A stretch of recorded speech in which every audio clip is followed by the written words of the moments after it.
चलो अब हम बात करते हैं वेब डेवलपमेंट की, ठीक है। आईटी चल रहा है हमारा। आईटी में सिंपल बात करते हैं, सबसे बेसिक जो आप लोगों की जरूरत पड़ेगी अगर आप पढ़ने के बाद या एससीबीसी के एग्जाम में अपीयर होते हैं या उसके बाद जॉब के पर्पस में मार्केट में जाते हैं, तो सबसे इंपॉर्टेंट क्या है उसकी बात हम करते हैं, ठीक है। तो सबसे पहले हम अगर बात करें तो हम क्या करते हैं, वेब डेवलपमेंट।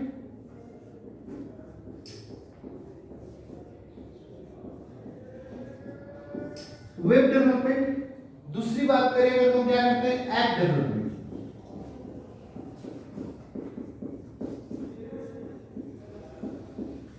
वेब डेवलपमेंट से क्या समझते हैं, कोई वेब पेज बनाना। अब बात आती है, अगर हम कोई भी वेब पेज बना रहे हैं या कोई भी, मैं फेसबुक की बात करूं या आप अमेजन की बात करें, फ्लिपकार्ट की बात करें, तो पहले आपको सोचना है किसी भी काम को।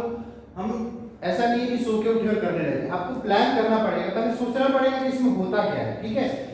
तो वेब डेवलपमेंट करना है तो इसके लिए तीन चीजें सबसे बेसिक है जो रिक्वायर्ड है, ठीक। सबसे पहले एक क्लाइंट साइड कोडिंग की बात करते हैं, ठीक है। क्लाइंट साइड कोडिंग और सर्वर साइड।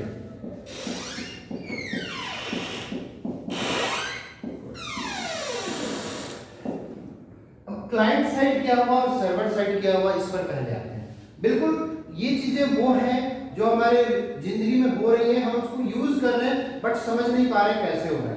ये समझ जाएंगे फिर हमें ये आगे की कहानी समझ में आएगी कि हम जो कोडिंग करने जा रहे हैं वो कैसे काम करेगा, ठीक। क्लाइंट का मतलब होता है यूजर, मैं, आप, कोई भी अमेजन यूज कर रहा है या फेसबुक पे क्लिक करके कुछ भी देखने की कोशिश कर रहे हैं, दैट इज क्लाइंट। तो ये हुआ क्लाइंट आपका। यहाँ पे हमें प्रोडक्ट्स दिख रहे हैं अमेजन पे, कोई भी चीज हम खरीदने जा रहे हैं, बुक खरीद रहे हैं, बैग खरीद रहे हैं, कुछ भी खरीद रहे हैं, ये हमें दिख रहा है। मतलब क्लाइंट को यहाँ पे सामान डिस्प्ले किया जा रहा है, प्रोडक्ट डिस्प्ले किया जा रहा है। अब ये प्रोडक्ट कहीं ना कहीं तो सेव है, इमेज कहीं से पिक होके आ रहा है ना, हमारे सिस्टम पे तो नहीं है, आपके मोबाइल पे तो नहीं है, कहीं से आ रहा है, उसके लिए रिक्वायरमेंट होती है सर्वर की।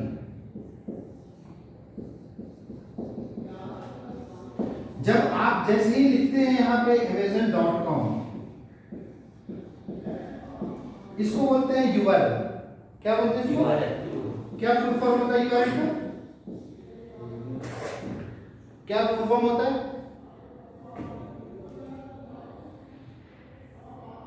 किसी को नहीं पता? Uniform resource locator. देखो इंग्लिश में एक चीज दिमाग में डाल लो आप लोग, जो वर्ड है ना उसको अपने आप पहले समझने की कोशिश करो क्या कहना चाह रहा है।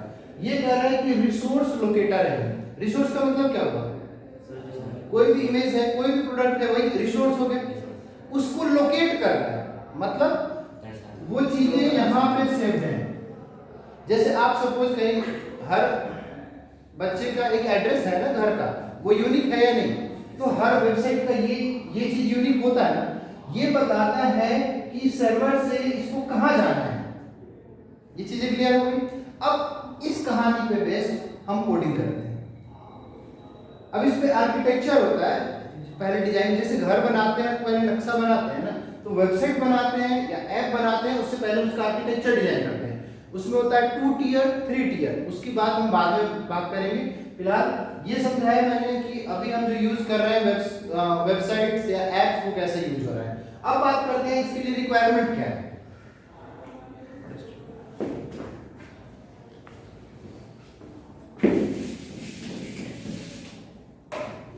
आते हैं अपने वेब डेवलपमेंट पे, जो आपके कोर्स में है, जो सीबीएसई में बोर्ड एग्जाम में आप लोग क्लियर होंगे तो पूछा जाएगा।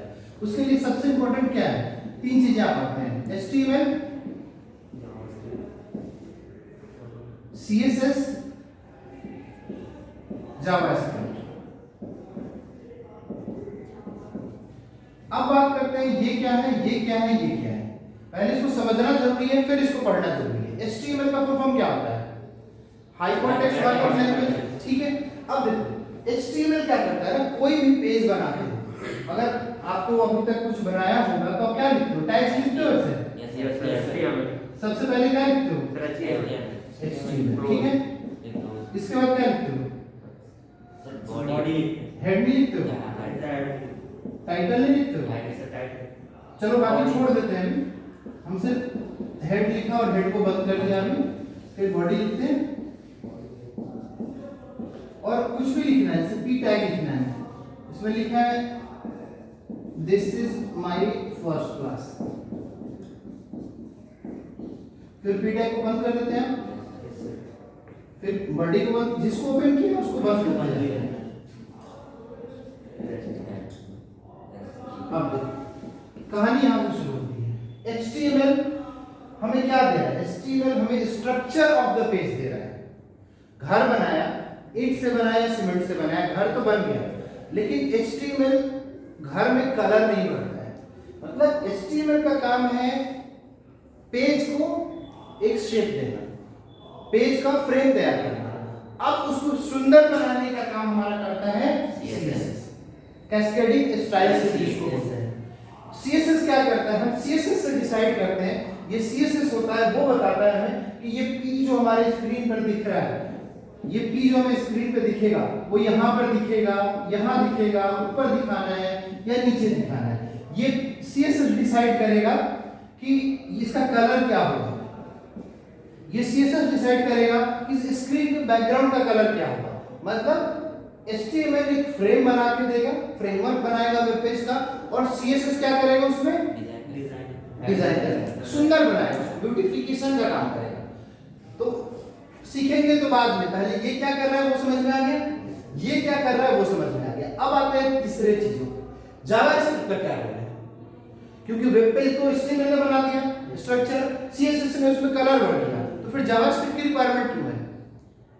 एनीवन? कोई भी? जावास्क्रिप्ट की रिक्वायरमेंट क्यों है? कुछ तो पढ़ा होगा ना खुद से।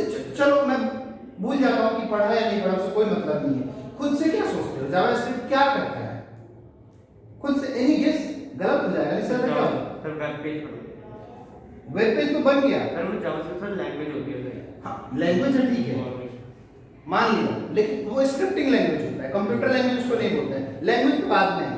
मेरा कहना है कि मैंने एक वेब पेज बना दिया, ये मेरा पेज है, यहाँ पे नेम लिखा हुआ है, यहाँ पे आपका पासवर्ड लिखा हुआ, सपोज बस इतने का एक फॉर्म बना दिया मैंने, ठीक। जिसे लॉगिन करने जाते हो किसी ईमेल आईडी, फर्स्ट सबसे पहले क्या मांगता है? आपका ईमेल और पासवर्ड। सपोज मैंने ये बना दिया, यूजर आईडी और पासवर्ड या नेम या पासवर्ड लिखा हुआ। ये काम इसने और इसने कर दिया, इसने ये फ्रेमवर्क बना दिया और इसने इसमें कलर कर दिया। अब इसका क्या रोल है? इंफॉर्मेशन कलेक्ट करता हूं। गुड, कुछ हद तक। अब उसको डायनेमिक बनाना है। सपोज यहाँ पे थर्ड क्या होता है? बटन होता है सबमिट का या साइन इन का। तो अब जब इस पे आप क्लिक करते हो, इस पे आप क्लिक करते हो तो कुछ ना कुछ पेज चेंज होता है ना।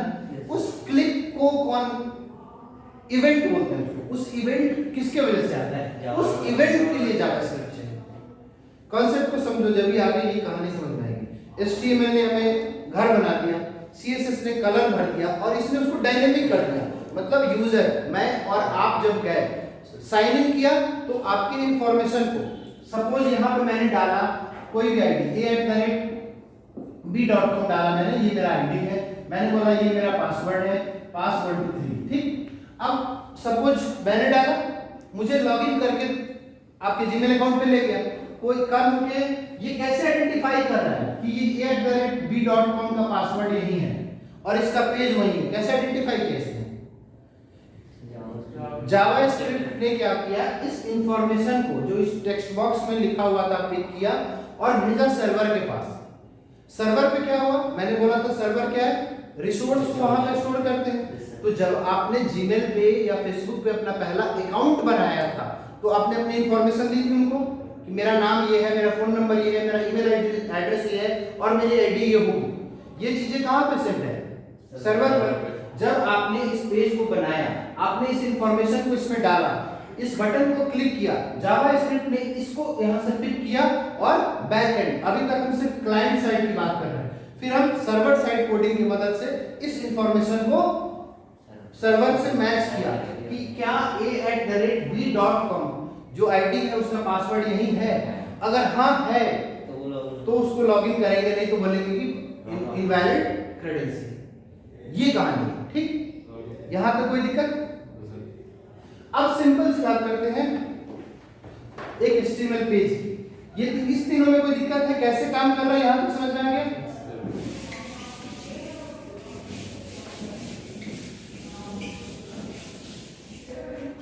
अब सिर्फ हम इसी की बात करते हैं, अगर यही हमें डिजाइन करना हो HTML में तो क्या करना पड़ेगा? यहां पर हमने लिखा HTML, ठीक, यहां पे हेड का काम क्या होता है, बॉडी का काम क्या होता है, इन टैग्स, हर टैग जो यहाँ पे लिखा जा रहा है उसका अपना इंपॉर्टेंस है।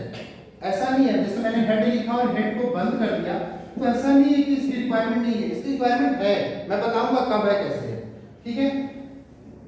टाइटल क्यों लिखते हैं? टाइटल जब आप ओपन करते हैं amazon.com, यहाँ पर कंप्यूटर पे ओपन करते हैं तो जितने टैब्स खुलते हैं, जिस वेबसाइट का होता है वो नाम यहाँ पे लिख जाता है, वो हर चीज यहीं से डिसाइड होता है।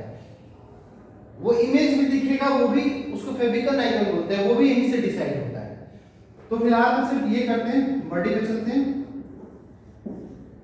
और अब क्या चाहिए हमें? एक ये और ये टेक्स्ट बॉक्स, हम इसको लेवल बोलते हैं और इसको टेक्स्ट बॉक्स बोलते हैं, ठीक। इस ये एक लेवल एक टेक्स्ट बॉक्स, तो यहाँ पे हमें सबसे पहले इसको दिमाग में रखो और यहाँ पे सोचो हमें क्या चाहिए, एक लेवल और इसके आगे एक टेक्स्ट बॉक्स, फिर सेकंड में भी एक लेवल और एक टेक्स्ट बॉक्स। इसके नीचे बटन चाहिए कि इसके क्लिक पर इवेंट को कैप्चर करे। मैंने क्लिक किया, इसको आइडेंटिफाई करके जैसे ही माउस क्लिक हुआ है तो इस दोनों में जो डेटा सेव है उस डेटा को पीछे वैलिडेशन के लिए भेज दे। तो इसके नीचे क्या चाहिए हमें? बटन। ये हमें HTML के कोड में लिखना है बॉडी के अंदर, बॉडी 1 HTML, ठीक है।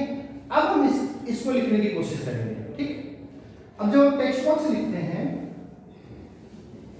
अलाइनमेंट वगैरह की बात बाद में करेंगे। अलाइनमेंट मतलब अभी जो हम बना रहे हैं तो ये नेम और कॉलम और यहाँ पे आ जाएगा आपका टेक्स्ट बॉक्स, फिर दूसरा लिखेंगे पासवर्ड, तो ये हो सकता है यहीं से शुरू हो जाए, ना कि अलाइन हो।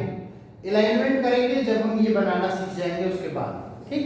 तो सबसे पहले हमने ऐसे ही लिख दिया सब कुछ, नेम, कॉलम दे दिया। अब यहां पे लिखा input type is equal to input type, ये बताता है इससे HTML क्या है। एक सिंपल सा करते हैं, पहले यहां पे लिख देते हैं इनपुट टाइप, मैंने यहां पे लिख दिया टेक्स्ट, इसका नेम वैल्यू कुछ नहीं लिख रहा, आईडी अभी कुछ नहीं लिख रहा है, सिर्फ इसकी बात कर रहा हूं, ठीक है। अब ये सिर्फ इतना लिखने से ये डब्बा बन जाएगा। तो ये HTML है, या किसी और लैंग्वेज की बात कर रहे हैं, पाइथन का आपके कोर्स में होगा, नहीं पढ़ना, चलो कोई भी लैंग्वेज की बात करते हैं, C, C++, पाइथन नाम तो सुना है, क्या है ये? नहीं, क्या है? Computer language. अब कंप्यूटर लैंग्वेज से क्या समझते हैं आप? मैं ये पॉइंट इसलिए बोल रहा हूं कि मैंने बोला कि मैं जब यहाँ पे यही लिखूंगा तभी ये समझेगा। यहाँ पे मैं कुछ और लिख दूं, इनपुट 1 लिख दूं, तो यहाँ पे ये बॉक्स नहीं बनेगा। क्यों? इसके वजह से मैं इस टर्म को लेकर आ रहा हूँ कि लैंग्वेज से आप क्या समझते हैं, कंप्यूटर लैंग्वेज से आप क्या समझते हैं। C है, C++ है, जावा है, पाइथन है, C# है, ये सारे कंप्यूटर लैंग्वेज। इसका मतलब क्या होगा? जैसे मतलब हमारी सर अलग लैंग्वेज है, हम कोई भी चीज लिखते हैं तो सर हम अपने तरीके से लिखते हैं, और जो सर कंप्यूटर के अंदर जो डिवाइस है उसकी अपनी अलग लैंग्वेज होती है, कि मतलब जो चीज हम लिखेंगे कंप्यूटर वो अपनी लैंग्वेज में दिखाता है। कुछ हद तक सोच सही रहे हो लेकिन बोल नहीं पा रहे। लैंग्वेज क्या होता है? ह्यूमंस के बीच में अगर हम कॉमन लैंग्वेज नहीं बोलते हैं, मान लो आपको इंग्लिश नहीं आती है और आपको मैं यूएसए में भेज दूं, क्या वहां के बंदे से आप कम्युनिकेट कर पाएंगे? तो लैंग्वेज क्या है? कम्युनिकेट करने का माध्यम। मैं हिंदी बोल रहा हूँ, आप हिंदी जानते हैं, तभी तो हम दोनों बात कर पा रहे हैं। मैं इंग्लिश जानता हूँ, आप इंग्लिश जानते हैं, तभी तो हम कम्युनिकेट कर पा रहे हैं। तो जैसे हमारे देश में डिफरेंट अलग अलग जगहों पे अलग अलग लैंग्वेजेस बोले जाते हैं, वैसे ही कंप्यूटर के लिए अलग अलग लैंग्वेजेस बनाए गए हैं। जो काम सी कर रहा है, सी भी एक लैंग्वेज है। ये क्या कर रहा है? हमें ह्यूमंस को कंप्यूटर से इंटरेक्ट करने में मदद कर रहा है। कंप्यूटर हमारे लैंग्वेज को नहीं समझता, कंप्यूटर लैंग्वेज को समझता है, बेसिकली वो उसको भी नहीं समझता। अगर आपको बात करें, अगर आपको बेसिक्स बताया गया होगा तो बाइनरी नंबर क्या होता है? बाई मतलब क्या होता है? दो। बाइनरी, देखो इंग्लिश वर्ड मैंने पहले ही बोला, जो भी कंप्यूटर में लिखा जा रहा है, थोड़ा सा लॉजिक सोचोगे तो इतना तो क्लियर हो गया कि बाइनरी नंबर ऐसा है जिसमें कोई 2 डिजिट होते होंगे, तो ये होते हैं 0 और 1, बस। कंप्यूटर इसके अलावा कुछ नहीं समझता है, क्लियरली बोल रहा हूं, कंप्यूटर सिर्फ इसी पे काम करता है। अब आप बोलेंगे सर मैं तो, आप तो लिख रहे हैं इंग्लिश टाइप लैंग्वेज में, हम पाइथन पढ़े, जावा पढ़े, सब में इंग्लिश टाइप लैंग्वेज लिख रहे हैं, उसमें डिफरेंट लैंग्वेज हमें दिखाया जा रहा है, लेकिन कंप्यूटर उसको नहीं समझ रहा है। आप देखते हैं पार्लियामेंट में, लोकसभा में, या कोई मान लो सपोज 2 देश के प्रधानमंत्री आपस में इंटरेक्ट कर रहे होते हैं, और मान लो जैसे इंडिया के तो ठीक है, हम लोग बाइलिंगुअल इंग्लिश भी बोल लेते हैं, हिंदी भी बोल लेते हैं, लेकिन बहुत सारे ऐसे देश हैं जैसे जापान है, वहां पे इंग्लिश का क्रेज नहीं है, वो लोग अपने लोकल लैंग्वेज को बहुत ज्यादा मानते हैं, जापानीज में ही काम भी करेंगे, कंप्यूटर पे भी जापानीज में काम करेंगे, तो वो लोग इंग्लिश में थोड़ा कमजोर होते हैं, तो वो कैसे कम्युनिकेट करते हैं? नहीं, 2 लोग, मान लो आप जापानीज जानते हो, मान लो मैं इंग्लिश जानता हूं, अब हम दोनों की मीटिंग है, देश लेवल की मीटिंग तो होती है, तो ये दोनों कैसे कम्युनिकेट करते हैं? किंगडम ऑफ ड्रीम्स एक जगह है, वहां पे प्रोग्राम चलता है यहाँ पे गुड़गांव में, तो वो दूसरे लैंग्वेज में चलता है, बाहर के लोग भी आते हैं, तो सब एक साथ बैठ के देखते हैं, तो उनके लिए यूज किया जाता है वर्ड ट्रांसलेटर। ट्रांसलेटर एक सॉफ्टवेयर बोल लो या एक डिवाइस बोल लो, जो कि मैं इंग्लिश बोल रहा हूँ तो आपके कान में वो लगा रहेगा और आपको जापानीज में ट्रांसलेट करके सुनाता है, ठीक? यही काम कंप्यूटर के अंदर होता है। बेसिकली कंप्यूटर में हम इंग्लिश लिख रहे हैं, कंप्यूटर में ये सारी कहानी लिखी, कंप्यूटर में मैं लैंग्वेज लिख रहा हूँ, जावा में लिख रहा हूँ, वो सारी कहानी कन्वर्ट होके जो कंप्यूटर समझता है सिर्फ यही समझता है। आपको हिस्ट्री ऑफ कंप्यूटर शायद नहीं पढ़ाया गया है, सबसे पहले यही पढ़ाया जाता है, जो फर्स्ट जनरेशन कंप्यूटर था, फर्स्ट जनरेशन जब इस कमरे के बराबर के साइज का कंप्यूटर हुआ करता था, सबसे पहला जो कंप्यूटर बना था, वो वैक्यूम ट्यूब उसमें हुआ करते थे, ठीक? तो वो उस समय जो कोडिंग होती थी ना, अब तो लाइफ इजी हो गया है डेवलपर्स का, हम जैसे लोग अब इंग्लिश में लिखते हैं, कंप्यूटर को लेके मिलता 0 1 है। उस समय क्या होता था, जो डेवलपर्स थे, जैसे हम हैं, जैसे और भी इंजीनियर्स हैं, वो लोग क्या करते थे, 0 1 में ही कोडिंग करते थे बाइनरी नंबर में। बाइनरी नंबर क्या हुआ, कुछ नहीं है, बाइनरी नंबर निकालने का तरीका है, सपोज आपको किसी भी लेटर का, किसी भी वर्ड का, किसी भी नंबर का बाइनरी नंबर निकालना है, सपोज निकालना है मुझे 4 का बाइनरी नंबर, तो इसको 2 से डिवाइड करो, 2 2 जा 4, तो अगर ये पूरी तरह से रिमाइंडर अगर 0 है तो हम 0 लिख देते हैं, फिर अगर 2 1 जा 2, फिर रिमाइंडर 0 है तो 0, लास्ट में 1 बच गया तो 1। अब इसको नीचे से ऊपर की तरफ लो, 1 0 0 0, ये हो गया 4 का बाइनरी। तो जो पहले लिखा जाता था कोड, वो अगर HTML लिखना है तो H का बाइनरी लिखते थे, T का बाइनरी लिखते थे, M का बाइनरी लिखते थे, L का बाइनरी लिखते थे, तो सोचो उनका लाइफ कितना मुश्किल रहा होगा कोडिंग करने के लिए। इसलिए इवॉल्व हुआ, धीरे धीरे क्या होता है, चीजें हमारे लिए आसान किया जाता है। पहले मोबाइल नहीं था, पहले मोबाइल आया, छोटा सा मोबाइल आया, मोबाइल आप हाथ में लेके दुनिया आपके हाथ में, सब कुछ उसी में, कंप्यूटर है, मोबाइल क्या है। वैसे ही जो सबसे पहले कंप्यूटर बना, वो इसके अलावा कोई लैंग्वेज नहीं समझता था। उस समय के जो इंजीनियर्स थे वो कोडिंग भी इसी में करते थे। उसके बाद क्या हुआ, न्यूमेरिक आया, मतलब छोटे छोटे सिंबल्स में कोडिंग लिखा जाने लगा। उसके बाद क्या हुआ, जब 4th जनरेशन और 5th जनरेशन कंप्यूटर्स की अगर हम बात करें, तो अभी की बात करें, जो अभी इस कंप्यूटर्स की बात करें, तो they come under 4th generation and 5th generation. Super computer जो है, नाम सुना होगा परम 2000, जो कि सीडैक पुणे ने बनाया है, सीडैक में, तो वो 5th जनरेशन में आता है और ये सारे 4th जनरेशन में आते हैं। तो जैसे जैसे कंप्यूटर का जनरेशन शिफ्ट होता गया, वैसे वैसे चीजें हमारे लिए आसान हो गई। अब हुआ क्या, हम लिखते इंग्लिश में है, लेकिन इस लॉजिक से इसको कन्वर्ट किसमें किया जाता है, बाइनरी में, और तब कंप्यूटर समझता है। तो आप पढ़ तो रहे हैं, लेकिन आपको ये चीजें एक बार पढ़ना बहुत जरूरी है कि काम कंप्यूटर कैसे कर रहा है। डेवलपर कब बनेंगे? जब हमें लॉजिक समझ में आए। लॉजिक और कंप्यूटर कैसे काम करता है ये समझ में आना जरूरी है ना। तो एक क्लास में बेसिक का भी ले लेता हूँ ताकि पहले ये समझ में आ जाए कि ये कैसे काम करता है, फिर हम इस पे आएंगे। ठीक है, चलो आज के लिए काफी है। Thank you.